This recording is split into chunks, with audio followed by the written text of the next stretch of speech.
Minamia senya si David gblɔ le Salomon tabla vevo atɔn kpikpigba Yehowa wo me wu nye lubo de dina nye mawu wo mele hundondo magana huna kpem ne nye futo na tuase de hunye o amesio kata ku amona o ha huma kpem o ke hu akpe amesio tro le yo me yakacho Yehowa de wo mo fiam eye na fiam wo topo na mazon le wonya tepeme eye na fiam nu elabena wenye nye honame mawu we mele mokpom na yosiai Yehowa don wonu blanyu pokpo plo wa menu veve elabena oli chotititike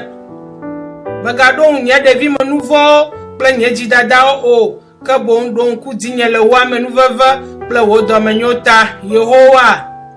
Yehowa fo do menyo eye wo wa nu tefe elabena efia menuvo wolao ena hiato zon ajojo nyenyeme eye ofia epe mo hiato Yehowa potopo kata nya amenuveve kple nyateƒe na amesio lia eƒe nubabla kple sewo me ɖe asi le wo ŋkɔ la ta Yehowa tsɔ nye vodadawo kem elabena esɔgbɔ ŋutsu kae vɔ̃a Yehowa eya wòafia mɔ si wòatsɔ lae eƒe luʋɔ anɔ dzɔgbenyuie me eye anyigba la anɔ viawo si me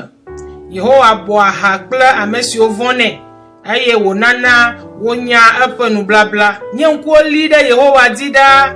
elabena eya aɖe nye afɔ le dɔme trɔ kɔ ɖe ŋunye